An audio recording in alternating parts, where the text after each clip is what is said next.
Good morning to all of you student. केम छो बाळको बधा मजामां ने? तो बाळको आपणुं पहलुं युनिट पाक उत्पादन अने व्यवस्थापन शरू हतुं। क्रम बाय क्रम आपणे अलग अलग टॉपिकोनी माहितीओ प्राप्त करता जईए छीए अने आपणा युनिटनी अंदर आगळ वधता जईए छीए। आजना लेक्चरमां आपणुं युनिट पूर्ण थई जशे। मुख्यत्वे बे त्रण पद्धति जोवानी छे।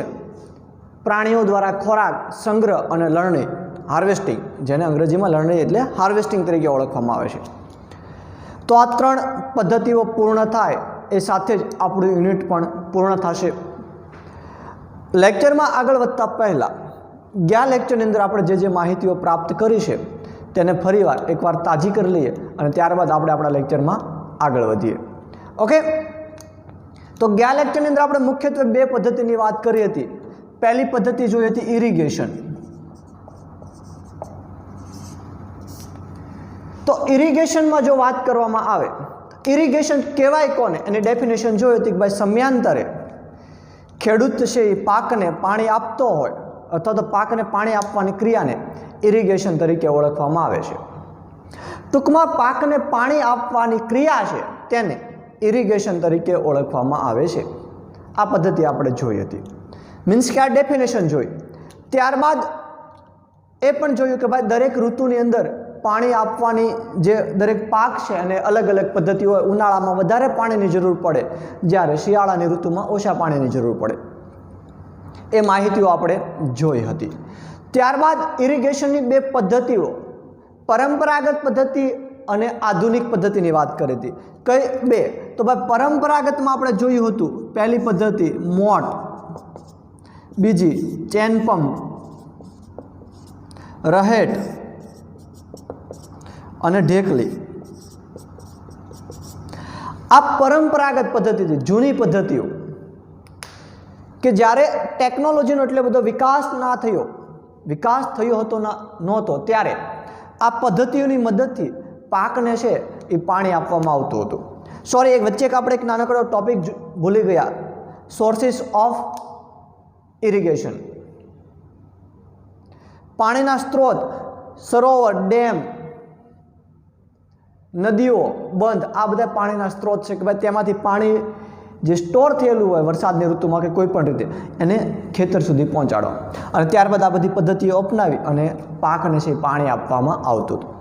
પછી આધુનિક પદ્ધતિની વાત કરવામાં આવે તો આધુનિક પદ્ધતિમાં ફુવારા પદ્ધતિ અને સેકન્ડ ટપક। ફુવારા પદ્ધતિ અને ટપક પદ્ધતિ, તો ભાઈ આ બધી પદ્ધતિઓમાં પાણીનો વ્યય વધારે થતો, આ પદ્ધતિઓમાં પાણીનો વ્યય ઓછો થાય। જ્યાં પાણીની તંગી છે ત્યાં બંને પદ્ધતિઓ આશીર્વાદરૂપ છે। અથવા તો પાણી જતું રહ્યું છે કૂવા કે બોરવેલમાંથી, પાણીની ઘટ આવી છે અને હવે પાકને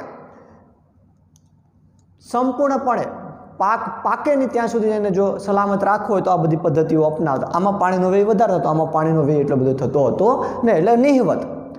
તો ભાઈ ફુવારા પદ્ધતિ અસમતલ ભૂમિ હોય, રેતાળ જમીન હોય, પાણીની જ્યાં તંગી હોય ત્યાં ફુવારા પદ્ધતિનો ઉપયોગ થતો હતો।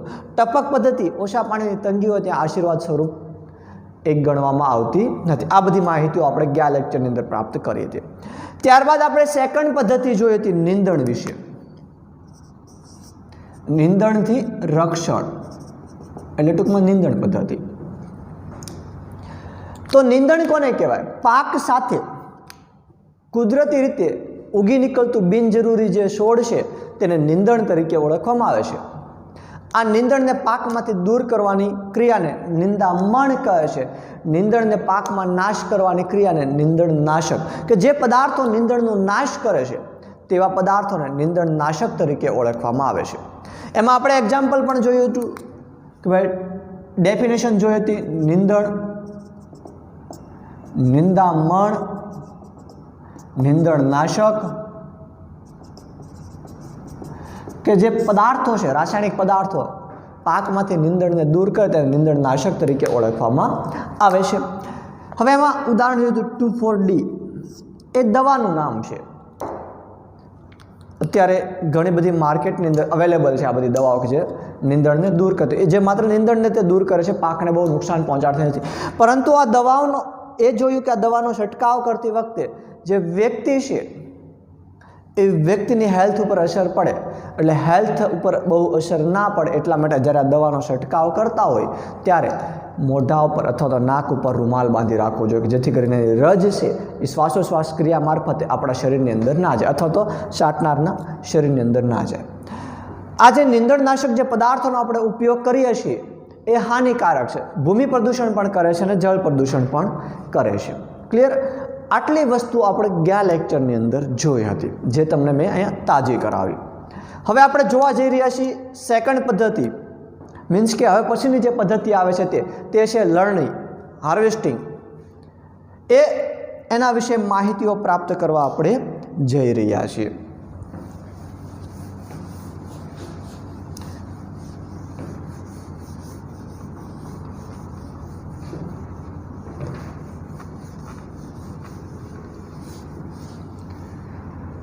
તો હવે જે પદ્ધતિ જોવા જઈ રહ્યા છે એનું નામ છે લણણી, હાર્વેસ્ટિંગ. ઓકે,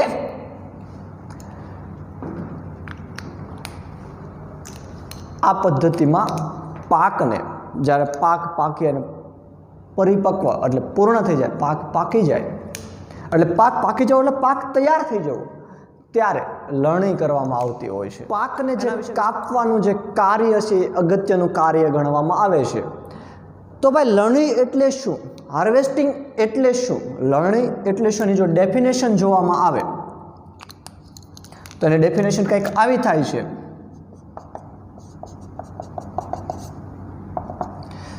પાક જ્યારે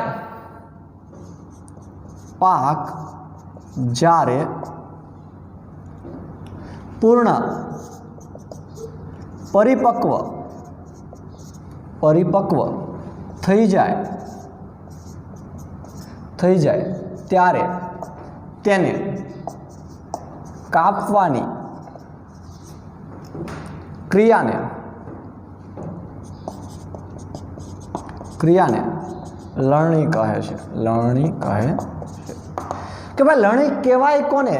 તમે બીજનું રોપાણ કરી દીધું, અલગ અલગ પદ્ધતિઓમાંથી પસાર થઈ ગયા, ઇરિગેશન, નિંદણથી રક્ષણ, ખાતર, પછી એક સમય એવો આવે કે પાક છે હવે પૂર્ણ રીતે પરિપક્વ થઈ ગયો છે, હવે એને કાપવાની જરૂર છે અથવા તો એને કાપવાનો સમય આવી ગયો છે. એ આ જે કાપવાની જે ક્રિયા છે, પાક પૂર્ણ રીતે પરિપક્વ થઈ જાય અને કાપવાની જે ક્રિયા છે તેને લણણી તરીકે ઓળખવામાં આવે છે અથવા તો હાર્વેસ્ટિંગ તરીકે ઓળખવામાં આવે છે. સાદી ભાષામાં સમજીએ એટલે પાક પાકી જાય, મીન્સ કે પાક તૈયાર થઈ જાય જમીનની ખેતરની અંદર, એટલે આપણે એને કાપતા હોઈએ છીએ. આ કાપી એને લણણી કહેવાય. તમને ખબર છે બાજરી હોય તો બાજરીનો જે છોડવાઓ હોય પાક, એને ઉપર જે ડુંડાઓ કહેવાય, આ ડુંડાઓ છે એ તૈયાર થઈ જાય, બાજરો આવી જાય, પાકી જાય એટલે આપણે એને કાપતા હોઈએ છીએ. ખેડૂત પુત્રો હોય એને સંપૂર્ણ માહિતીનો ખ્યાલ છે એમાં. તો એને કાપીએ તો એ કાપીએ એટલે એ જે કાપવાની ક્રિયા છે ને લણણી તરીકે ઓળખીએ. કેમ? તો ભાઈ હવે બાજરી છે પાકી ગઈ છે, પૂર્ણ રીતે પરિપક્વ થઈ ગઈ છે, એટલા માટે હવે એને છોડથી પાકને અલગ કરવા માટે આપણે એને કાપતા હોઈએ છીએ. એને લણણી તરીકે ઓળખવામાં આવે છે. ક્લિયર? ઓકે, તો અલગ અલગ પાકોની અંદર અલગ અલગ પદ્ધતિઓ છે લણણીની અપનાવવામાં આવતી હોય. અમુક પાક છે એ પાકી જાય એટલે છોડ સહિત મૂળમાંથી તેને ખેંચી અને ખેતરથી અલગ કરવામાં આવતો હોય છે, મૂળમાંથી એને ખેંચી નાખવામાં આવશે. અમુક પાક એવા છે જેને મૂળમાંથી ખેંચવામાં નથી આવતા, જમીનની નજીકથી એને કાપવામાં આવે છે અને પાક છે એને દૂર લણણી કરવામાં આવતી હોય છે. હવે આપણે ભારતની અંદર દાંતરડાની કોની મદદથી? દાંતરડું છે, દાંતરડાની મદદથી અને હાથ વડે પાકને છે કાપવામાં આવતો હોય છે. જોયું હશે દાંતરડું બધાએ તો ખબર હશે પાકને કાપવા માટે દાંતરડાનો જ ઉપયોગ થાય, એમાં તલવાર ચાલે નહીં. એ દાંતરડું આવે, એ દાંતરડું પાક જ્યારે પરિપક્વ થઈ જાય એટલે જમીન, અમુક પાક એવા છે, ફોર એક્ઝામ્પલ બાજરીનો પાક, તો બાજરીના પાકને જમીનમાંથી ખેંચી નાખવામાં આવતો નથી. એને શું કરે? જમીનની નજીકથી એનો જે છોડ હોય એને જમીનની નજીકથી એકદમ નજીકથી કાપવામાં આવે છે. તો એ કોની મદદથી થાય? દાંતડાની મદદથી. હાથ અને દાંતડાની મદદથી આ પાકને જમીન નજીક કાપી અને એને લણણી કરવામાં આવતી હોય છે. હવે સમયનો અને ટેકનોલોજી બંનેમાં પરિવર્તન આવ્યું. સમય પરિવર્તન થયો, ટેકનોલોજીનો વિકાસ થયો, એટલે હવે હાર્વેસ્ટર નામના મશીનથી આ કાર્ય કાપવાનું, તમને ખબર છે અત્યારે ઘઉંનો જે પાક હોય, પહેલાં ઘઉંના પાકને દાંતડાની મદદથી કાપવામાં આવતો હતો, પરંતુ હવે ઘઉંના પાકને દાંતડાની મદદથી કાપતા નથી. શું કરે છે? આ હાર્વેસ્ટર મશીનનું નામ છે, યંત્રનું નામ છે હાર્વેસ્ટર. આ હાર્વેસ્ટર મશીનની મદદથી અથવા તો યંત્રની મદદથી પાકને જમીન નજીકથી કાપતો જાય છે. એ મશીનની મદદથી કપાય. ઘઉંના પાક જ્યારે ઘઉંની લણણી થતી હોય મશીનની મદદ, ત્યારે તમે જોયું છે કે માની લો કે આ ફોર એક્ઝામ્પલ ઘઉંનો પાક આમ આવી રીતના ઊભો હોય, તો આની માથે મશીન આવો ને એટલે અમુક ભાગ ઘઉંનો છે જમીન વળી રહી જાય અને અમુક પાક છે આવી રીતના કપાતો જતો, આવી રીતના એના ઠૂઠાઓ છે એ રહી જતા હોય છે. થોડો ભાગ, હાફ પણ નહીં, થોડો ભાગ પાકનો જમીન ઉપર રહી જતો હોય છે જે બિનઉપયોગી હોય. તો આ હાર્વેસ્ટરની મદદથી થઈ શકે છે. ક્લિયર? હવે દાણાઓને ભૂસાઓથી અલગ કરવા માટે થ્રેશિંગનો ઉપયોગ કરવામાં આવે છે. અથવા તો થ્રેશિંગ એટલે શું? થ્રેશિંગ એટલે એવું મશીન કે જે ભૂસાઓમાંથી દાણાઓને અલગ કરે છે. શું આવે છે? થ્રેશિંગ.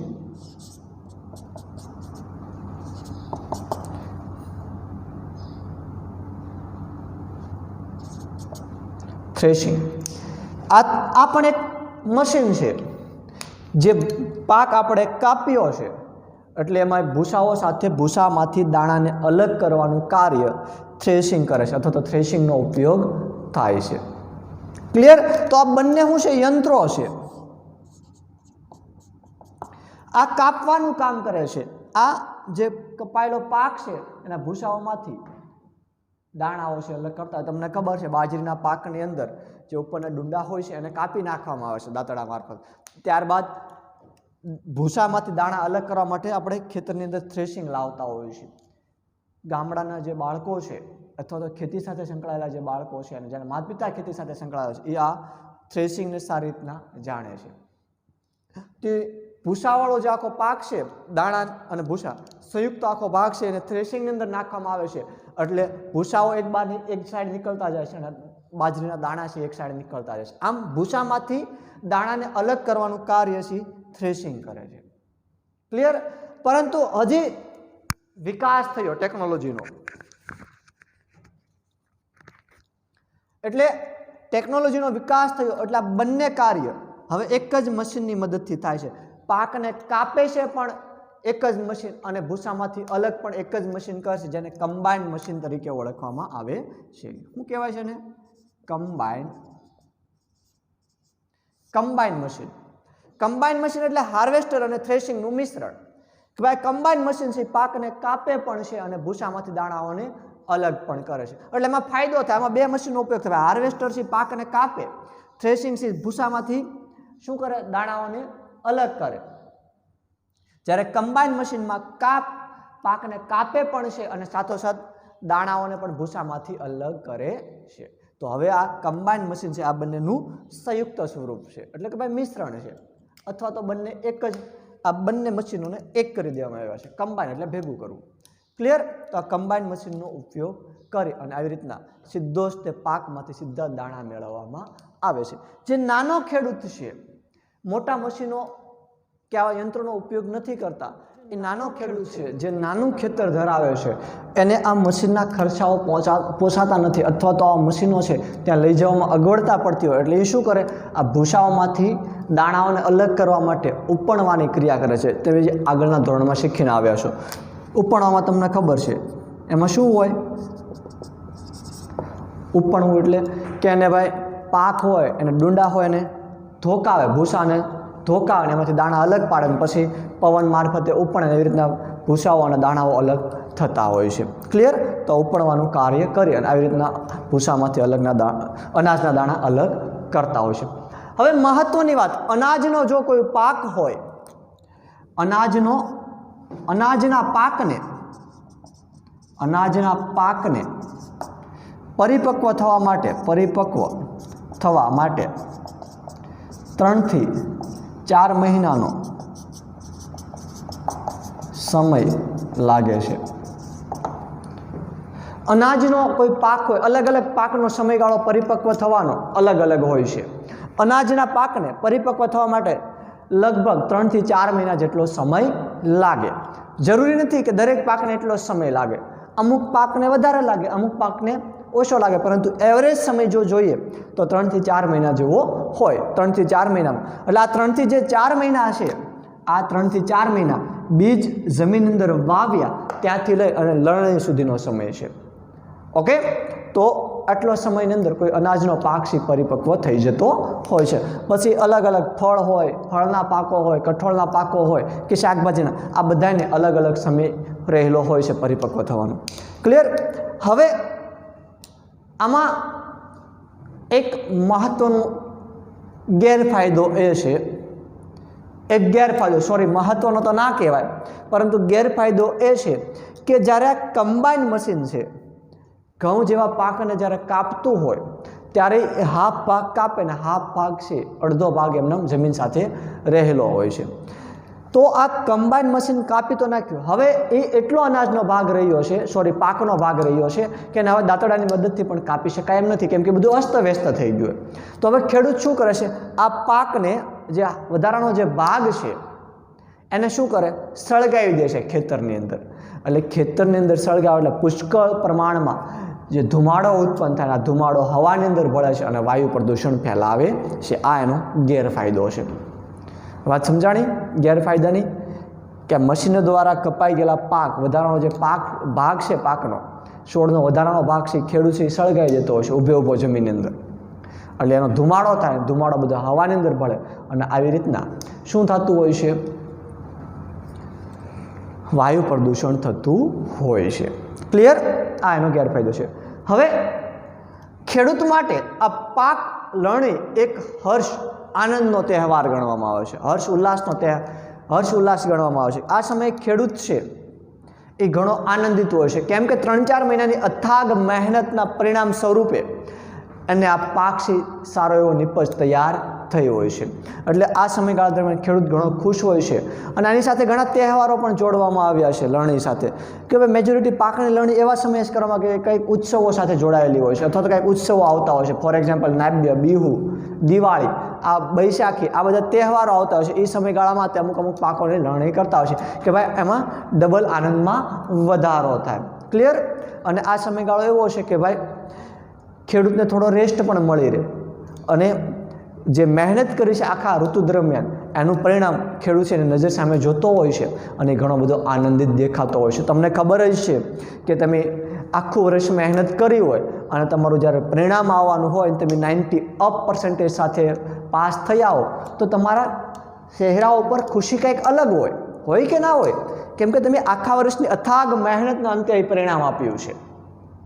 એ જ રીતના ખેડૂત 3-4 મહિનાની અથાગ મહેનત, ઘણી બધી કષ્ટી વેઠીને એ પાક છે એ તૈયાર કરતો હોય છે, પાકને સારો ઉગે અથવા તો પાક સારો નીપજે અને મહેનતમાં રહેલો હોય અને અંતે પરિણામ એને સારું મળે તો એ ઘણો ખુશ હોય. ક્લિયર? એની સાથે અલગ અલગ પ્રકારના બિહુ, દિવાળી, નાબ્ય, બૈશાખી જેવા ઉત્સવો પણ જોડાયેલા છે. અને રેસ્ટ કરવાનો પણ ખેડૂતને ટાઈમ મળી જાય થોડો ઘણો આવતા પાક માટે. ઓકે, તો આથી બાળકો લણણીની વાત. હવે આવે છે સંગ્રહ છે. આ લણણી પદ્ધતિની વાત થઈ. હવે લણણી થઈ ગઈ, પાક તૈયાર થઈ ગયો છે, હવે એને સંગ્રહ કેવી રીતના કરવો, એમાં શું કાળજી રાખવી, એની જો વાત કરવામાં આવે તો એ પદ્ધતિની વાત કરીએ આપણે, સંગ્રહ પદ્ધતિ. ભાઈ સિમ્પલ છે એકદમ. જો એવા પણ પ્રશ્ન આવી શકે, કેવા પ્રશ્ન કે ભાઈ પાક નિષ્ફળ જવાના કારણો જણાવો. પાક નિષ્ફળ જવાના કારણો જણાવો. પદ્ધતિ સંગ્રહ.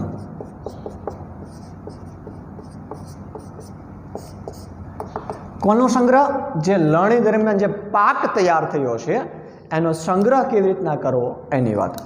હવે બાળકો આમાં એક પ્રશ્ન મહત્વનો બની રહે કે ભાઈ પાક નિષ્ફળ જવાના કારણો જણાવો તમારા મતે. તો પાક કયા કયા એવા કારણો છે કે જેના કારણે નિષ્ફળ જાય? તો પહેલું કારણ એવું હોવું જોઈએ કે જમીનની ફળદ્રુપતા ઓછી હોય. બીજું કારણ સારા બીજની જગ્યાએ ક્ષતિગ્રસ્ત બીજનું વાવેતર થયું હોય. ત્રીજું કારણ પૂરતા પ્રમાણમાં એને પાણી પ્રાપ્ત ના થયું હોય. ફોર્થ કારણ કે છોડની વસ્તીગીચતા એટલી બધી વધારે હતી કે પાકના દરેક છોડને પૂરતા પ્રમાણમાં પોષક દ્રવ્યો, પાણી કે ખનિજો પ્રાપ્ત થઈ શક્યા નહીં, કે સૂર્યપ્રકાશ પ્રાપ્ત થયો નહીં. ક્લિયર? પછીનું કારણ કે ભાઈ પાકની અંદર નીંદણ જેટલું બધું ઉગી નીકળ્યું હતું કે પાકના છોડની વૃદ્ધિ થવા દીધી નહીં. આવા ઘણા બધા કારણો હોઈ શકે. આમાં કોઈ એક ફેક્ટર કામ નથી કરતું. જે પદ્ધતિઓ તમને દર્શાવી હતી કે ભૂમિને તૈયાર કરી ત્યાંથી લઈ અને સંગ્રહ સુધીની, આ સંગ્રહ ભૂમિને તૈયાર કરવીથી લઈ અને સંગ્રહ સુધીની 7 થી 8 જે પદ્ધતિઓ છે એ કોઈ પણ એક પદ્ધતિમાં તમે સરખું ધ્યાન ના આપ્યું તો પાક નિષ્ફળ જાય. વાત સમજાણી? તમે એમ કહો ભાઈ ભૂમિમાં ગમે એમ બીજ વાવી દઈએ આપણે, પછી સરખું ધ્યાન આપશું, તો તમે ભૂલ કરી છે. ભૂમિને જેવી તૈયાર કરવી જોઈએ એવી તૈયાર નથી કરી, એટલે પાકથી સંપૂર્ણ પાકના છોડ છે વૃદ્ધિ કરી શકવાનો નથી, અથવા તો પાક સારો ઉગવાનો નથી. એટલે ભૂમિને તૈયાર કરવાથી લઈ અને સંગ્રહ સુધીની બધી જ જે પદ્ધતિઓ છે ક્રમ બાય ક્રમ, એ બધી જ પદ્ધતિઓને સરખી રીતે કાર્યક્ષમ રીતે ખેડૂત છે મહેનતથી જાળવણી કરે પાકની, તો પાક છે સારો પ્રાપ્ત થાય. અને એમાં એક પણ પદ્ધતિમાં એ કાંઈ ભૂલ કરી બેઠે તો પાક નિષ્ફળ જવાની શક્યતાઓ રહેલી છે. ક્લિયર? તો હવે વાત કરીએ સંગ્રહ, કે લણણી થઈ ગઈ, હવે પાક તૈયાર થઈ ગયો છે, તો આ પાકને સંગ્રહ કેવી રીતના કરવો, અથવા તો સંગ્રહ કરતી વખતે કેવા કેવા પ્રકારની કાળજીઓ રાખવી બાળકો, તેની વાત. પાક તૈયાર થઈ ગયો, લણણી થઈ ગઈ, હવે પાકનો સંગ્રહ કરવો એ મહત્વપૂર્ણ કાર્ય છે. પાકનો સંગ્રહ એ મહત્વપૂર્ણ કાર્ય છે. પાકનો સંગ્રહ એ મહત્વપૂર્ણ કાર્ય છે. પાકનો સંગ્રહ કરવો એ મહત્વપૂર્ણ કાર્ય છે. ભાઈ શા માટે મહત્વપૂર્ણ? ભાઈ તમે 3-4 મંથ મહેનત કરી છે અને અંતે પાક તૈયાર થઈ ગયો છે, બધું જ કમ્પ્લીટ છે, પરંતુ જો તમે સંગ્રહ કરવામાં કાંઈ ભૂલ કરી બેઠા તો એ 3-4 મંથની જે મહેનત છે એની પર પાણી ફરી વળે. વાત સમજાણી? હવે અનાજનો જે પાક છે એને તો લાંબા સમય સુધી રાખવાના હોય છે. અનાજના પાકને લાંબા સમય સુધી સંગ્રહિત રાખવાના હોય છે. તો અનાજના પાકને લાંબા સમય સુધી સંગ્રહિત રાખવા માટે ફૂગ,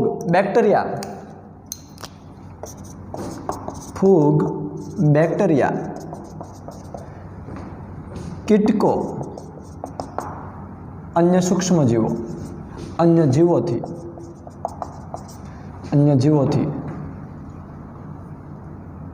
દૂર કે રક્ષણ કરવું પડે, કે રક્ષણ. વાત સમજાણી? અનાજનો પાક છે ને તો આપણે લાંબા સમય સુધી રાખવાનો હોય સંગ્રહિત કરીને, તો તેમાં બેક્ટેરિયા, ફૂગ, કીટકો કે અન્ય જીવોથી એને કોઈ નુકસાન ન પહોંચે, અથવા તો આ બધા સજીવોથી એનું રક્ષણ થાય એવું કાંઈક કાર્ય અપનાવવું પડે, અથવા તો એવું કંઈક કાર્ય કરવું પડે. હવે તાજો જે પાક છે, તાજા જે પાકના દાણાઓ છે એને સૂકવવા પડે. જો સૂકવીએ નહીં તો શું થશે? સૂકવશું નહીં તો એમાં થોડો ઘણો ભેજ રહેલો હોય, આ ભેજના કારણે એ દાણાઓમાં બેક્ટેરિયા અથવા તો ફૂગ થઈ જવાના કારણે એ દાણાઓ બધા કેવા થાય? નિષ્ફળ જાય છે. એટલે આપણો પાક કેવો ગયો? ખરાબ થઈ ગયો. એટલે હવે નિષ્ફળ ગયો એમ જ થાય ને. તો પાક હોય એના દાણાઓને તડકામાં સૂકવવા જોઈએ, કે જેથી કરીને એમાં થોડો ઘણો જે ભેજ છે એ ભેજ ઉડી જાય, અથવા તો ભેજ દૂર થાય. જો ભેજ દૂર ન થાય તો બેક્ટેરિયા અને ફૂગની મદદથી એને નુકસાન પહોંચે અને પછી ખાવાલાયક કે ખોરાક માટે ઉપયોગમાં લઈ શકાય તેવા રહેતા નથી. ક્લિયર? હવે મોટા પાયે જ્યારે સંગ્રહ કરવાનો ત્યારે ખેડૂતો છે એ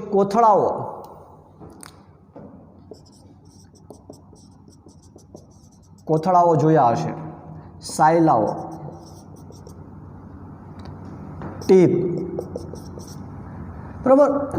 મોટા મોટા કોથળાઓ છે, સાયલાઓ જે ધાતુના બનેલા હોય, પછી ટીપડાઓ, મોટા મોટા ટીપ છે, એની અંદર આ અનાજનો સંગ્રહ કરતા હોય છે, અનાજના દાણાનો સંગ્રહ કરતા હોય છે. શું કામ? ઉંદરો અને કીટકો સામે એને રક્ષણ પ્રાપ્ત થાય એટલા માટે.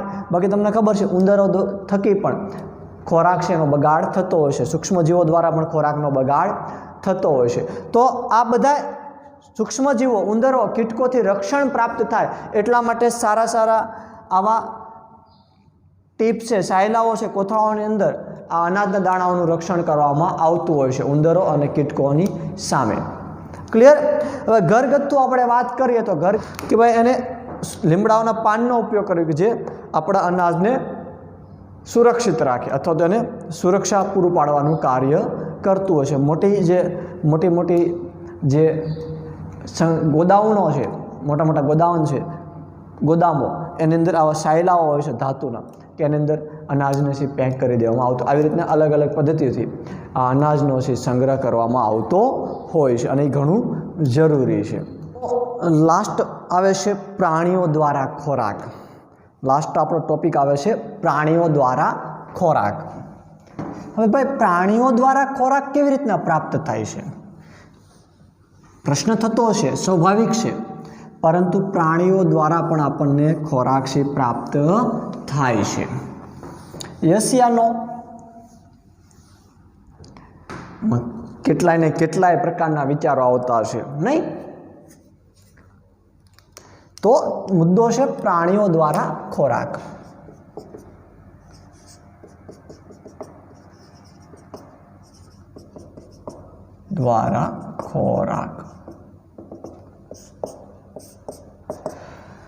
તો જેમ વનસ્પતિ આપણને ખોરાક આપે છે એ જ રીતના પ્રાણીઓમાંથી પણ આપણને અલગ અલગ પદાર્થો ખોરાક તરીકે ઉપયોગ કરીએ છીએ. પ્રાણીઓમાંથી અમુક પદાર્થો મળે છે જેનો આપણે ખોરાક તરીકે આપણે ઉપયોગ કરતા હોઈએ છીએ. યસ યા નો? જેમ વનસ્પતિ બાજરીના છોડમાંથી આપણને બાજરી પ્રાપ્ત થાય, ઘઉંના છોડમાંથી ઘઉં પ્રાપ્ત થાય, એમ પ્રાણીઓમાંથી પણ આપણને અમુક એવા પદાર્થો મળે છે કે જેનો ઉપયોગ આપણે ખોરાક તરીકે કરતા હોઈએ. હવે સાહેબ પ્રાણીઓમાંથી કેવા પ્રકારનો? તો તમને ખબર છે પાલતુ પ્રાણીઓ છે જે આપણા ઘરમાં હોય કે ખેતરમાં રાખેલા હોય તો એનું યોગ્ય ખોરાક, દેખભાળ, બધી જ વસ્તુને આપણે માવજત કરતા હોઈએ કે નથી કરતા હોય. આ જ પદ્ધતિ જ્યારે મોટા પાયે અમલમાં મૂકવામાં આવે ત્યારે તેને પશુપાલન તરીકે ઓળખવામાં આવે છે. હવે પ્રાણીઓમાંથી કેવા પ્રકારના ખોરાકો પ્રાપ્ત થાય જો તેની જો વાત કરવામાં આવે તો માની લો દૂધ. પહેલું દૂધ પ્રાણીઓમાંથી જ પ્રાપ્ત થવાનું છે.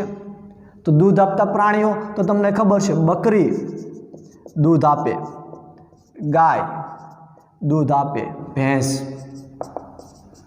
આ બધા પ્રાણીઓમાંથી આપણને શું પ્રાપ્ત થાય છે? દૂધ પ્રાપ્ત થાય છે. પછી આપણે દૂધનો ખોરાક તરીકે ઉપયોગ કરીએ છીએ. ત્યારબાદ બીજો આપણે ખોરાક તરીકે ઉપયોગ કરીએ છીએ ઈંડા. ઈંડાનો ખોરાક તરીકે ઉપયોગ કરીએ કે નથી કરતા? કરીએ છીએ. તો ઈંડા કયા પ્રાણીઓમાંથી મળે છે? મરઘી, બતક. મરઘી અને બતક આમાંથી આપણને ઈંડા પ્રાપ્ત થતા હોય છે. ત્યારબાદ આપણે ખોરાક તરીકે બધા જ તો નહીં, પરંતુ અમુક કન્ટ્રીમાં માંસ ખોરાક તરીકે ઉપયોગમાં આવે છે. તો માંસ, મરઘી, માછલી અને બકરી. જો કે હવે તો બધાના માંસ ખવાય છે. તો આ બધા પ્રાણીઓમાંથી આપણને માંસ પ્રાપ્ત થતું હોય છે. અમુક કન્ટ્રીની અંદર તમને ખબર છે માંસનો ખોરાક તરીકે ઉપયોગ કરવામાં આવે છે.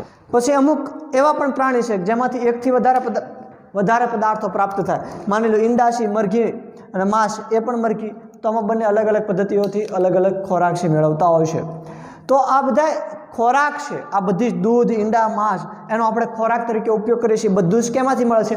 વનસ્પતિમાંથી મળતું નથી. બધી જ વસ્તુ આપણને પ્રાણીઓમાંથી મળે છે. તમે જોઈ લો જે નામ લખવામાં આવ્યા છે બધા જ પ્રાણીઓ છે કે પછી વનસ્પતિ?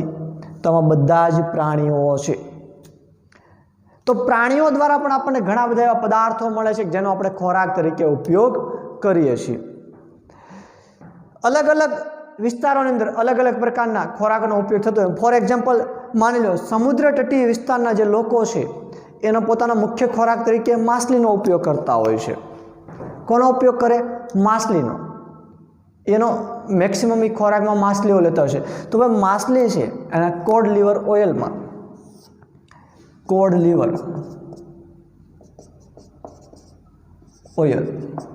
લીવરમાંથી ઓઇલ પ્રાપ્ત થાય. એમાં વિટામિન ડી મોટી માત્રામાં રહેલું હોય છે. વાત સમજાણી?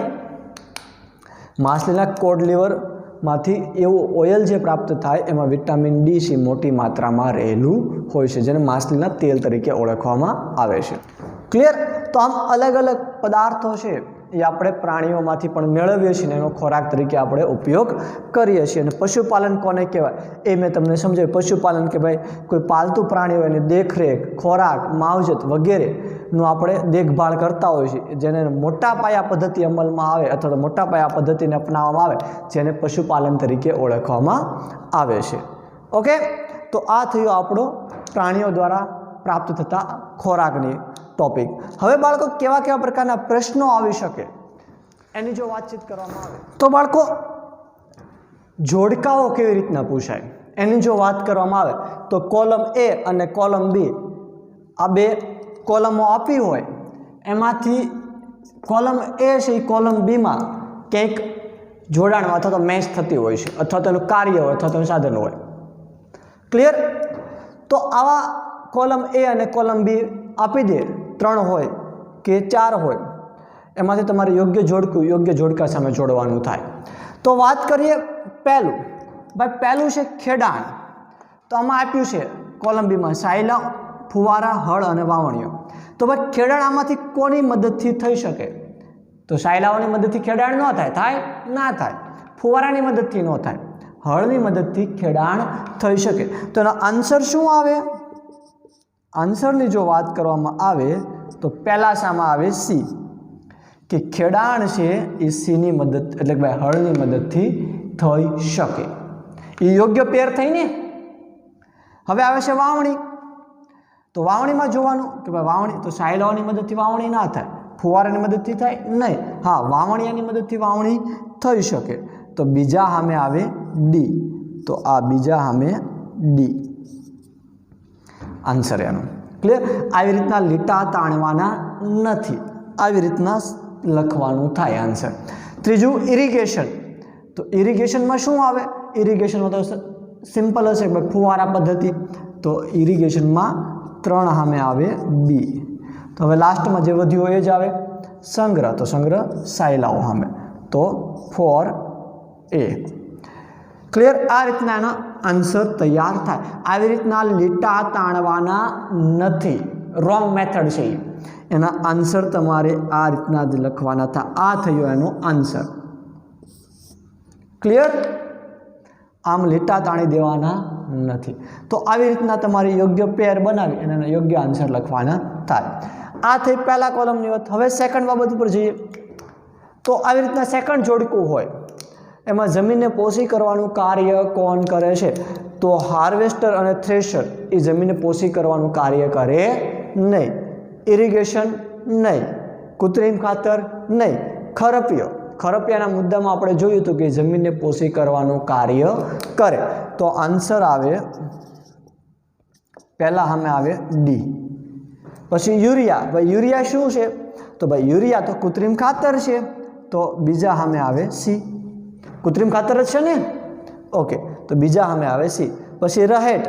તો રહેટ છે ઇરિગેશનની પરંપરાગત પદ્ધતિમાંની એક પદ્ધતિ, એટલે ત્રીજા સામે આવે બી. Fourth combine. કમ્બાઇન શું છે? તો ભાઈ કાપવાનું કાર્ય હાર્વેસ્ટર મશીન કરે છે, ભૂસામાંથી દાણાને અલગ કરવાનું કાર્ય થ્રેશર કરે છે, પરંતુ બંનેનું કામ એક જ મશીન કરે છે અને કમ્બાઇન મશીન તરીકે ઓળખવામાં આવે છે. તો ફોર્થ સામે આવે એ. આવી રીતના એના યોગ્ય આન્સર આપવાના થાય. તો આવા જોડકાઓ છે, ખાલી જગ્યાઓ છે કે હાર્વેસ્ટર અને થ્રેશર સંયુક્ત મશીનને ખાલી જગ્યાના નામે ઓળખવામાં આવે છે. ક્યાં નામે ઓળખવામાં આવે છે? કમ્બાઇન મશીનના નામે ઓળખવામાં આવે છે. પછી ડેફિનેશનો પણ આવે. લણણી તરીકે લણણી એટલે શું? નાના નાના સવાલો પણ આવે. આમ અલગ અલગ પ્રકારના પ્રશ્નો આવી શકે। તો બાળકો આ સાથે જ આપણું પહેલું યુનિટ અહીંયા પૂર્ણ થાય છે। આજના યુનિટમાં આપણે જે માહિતીઓ મેળવી છે ફરી વખત એને એકવાર રિવિઝન કરી લઈએ। તો આજે આપણે જોયું હતું મુખ્યત્વે લણણી વિશે વાત કરી। લણણી એટલે શું કે ભાઈ પાક જ્યારે પૂર્ણ રીતે પરિપક્વ થઈ જાય અને જ્યારે તેને કાપવાની જે ક્રિયા છે તેને લણણી તરીકે ઓળખવામાં આવે છે। લણણી છે હાથ અને દાંતરડાની મદદથી કરવામાં આવતી હોય છે, બરાબર। હવે તો જોકે મશીનો આવી ગયા છે। પાકને કાપવાનું કામ હાર્વેસ્ટર નામનું મશીન કરે છે। ભૂસામાંથી દાણાને અલગ કરવાનું કામ થ્રેશર છે કરતું હોય છે, ક્લિયર। પરંતુ હવે એમાં પણ આગળ વધી ગયા ટેકનોલોજીમાં કે આ બંને કાર્ય એક જ મશીનની મદદથી થઈ શકે, તેને કમ્બાઇન મશીન તરીકે ઓળખવામાં આવે છે। ઓકે, નાના જે ખેડૂત હોય એ આ મશીન ના પરવડે એટલા માટે એ સિમ્પલ ભૂતકાળની જે પદ્ધતિઓ છે ઉપણવું એ બધી પદ્ધતિઓ છે અપનાવતા હોય છે। એની વાત કરી અનાજના પાકને પરિપક્વ થવા માટે 3 થી 4 મહિના જેટલો સમયગાળો લાગે। ત્યારબાદ આપણે પદ્ધતિની વાત કરી સંગ્રહ, કે ભાઈ પાકનો સંગ્રહ કરવો એ મહત્વપૂર્ણ કાર્ય છે કે 3-4 મહિનાની અથાગ મહેનતના અંતે આખો પાક છે તૈયાર થઈ ગયો હોય અને જો એ સંગ્રહ કરવાની પદ્ધતિમાં ખેડૂત છે નિષ્ફળ જાય તો આખો પાક છે અને અનાજના જે દાણા છે કે કોઈ પણ પાકના દાણા હોય કે કોઈ પણ પાક હોય એ શું થાય, નાશ પામે, સંગ્રહ સરખી રીતે ના કરવામાં આવે તો તમને ખબર છે એમાં પણ અલગ અલગ પદ્ધતિ, મોટા મોટા સાયલાઓ, કોથળાઓ, એમાં અનાજનો સંગ્રહ કરવામાં આવે। જે તાજો પાક હોય એને સૂકવવામાં આવે કે જેથી કરીને ભેજ જતો રહે અથવા તો ભેજ ઘટે જેથી કરીને ફૂગ અને બેક્ટેરિયા સામે એને રક્ષણ પ્રાપ્ત થાય। એ બધું આપણે જોયું હતું। ઘરગથ્થુ ઉપચારમાં આપણે લીમડાના પાંદડાઓ છે અનાજના દાણાઓમાં ઉમેરતા હોઈએ છીએ કે જેથી કરીને સૂક્ષ્મજીવો સામે રક્ષિત થઈ શકે, ક્લિયર। આ બધી વાત આપણે કરી હતી। ત્યારબાદ આપણે જોયું હતું પ્રાણીઓ દ્વારા ખોરાક, તો આપણને જેમ વનસ્પતિઓમાંથી ખોરાક મળે છે એ જ રીતના પ્રાણીઓ દ્વારા પણ આપણને ખોરાક છે પ્રાપ્ત થાય છે। એમાં માંસ, તો માંસ એ મરઘી, બતક, બકરીમાંથી પ્રાપ્ત થાય છે। ઈંડા પણ મરઘી, બતકમાંથી પ્રાપ્ત થાય છે। દૂધ છે બકરી, ગાય, ભેંસમાંથી, એમ અલગ અલગ પદાર્થો પ્રાણીઓમાંથી આપણે મેળવીએ છીએ અને આપણે ખોરાક તરીકે ઉપયોગ કરતા હોઈએ છીએ। સમુદ્ર તટીય વિસ્તારના જે લોકો છે મુખ્ય ખોરાક તરીકે માછલીનો ઉપયોગ કરતા હોય છે। માછલીના કોડ લીવર ઓઇલમાં વિટામિન ડી ભરપૂર માત્રામાં રહેલું હોય છે। આ બધી આજના આપણે જે ટોપિકો હતા એની વાતચીત કરી। હવે બાળકો આમાંથી કેવા કેવા પ્રકારના પ્રશ્નો આવી શકે એની જો વાત કરવામાં આવે તો પહેલો પ્રશ્ન એવો આવી શકે લણણી એટલે શું, વ્યાખ્યા આપો। બીજો મોટો પ્રશ્ન એવો આવી શકે લણણી વિશે વિસ્તારથી સમજાવો। ત્યારબાદ પ્રશ્ન એવો આવે અનાજનો સંગ્રહ શા માટે યોગ્ય રીતે કરવો જોઈએ, સમજાવો। ત્યારબાદ એવો પ્રશ્ન આવે કે માછલીના કોડ લીવર ઓઇલમાંથી ક્યુ વિટામિન પ્રાપ્ત થાય છે। આવા અલગ અલગ પ્રકારના નાના મોટા પ્રશ્નો છે આવે ખરા, ક્લિયર। તો બાળકો પહેલું યુનિટ આપણું અહીંયા પૂર્ણ થાય છે, સાથે જ આપણો લેક્ચર પણ અહીંયા પૂર્ણ થાય છે। નેક્સ્ટ લેક્ચરમાં આપણે નવું યુનિટ સ્ટાર્ટ કરશું। Thank you very much.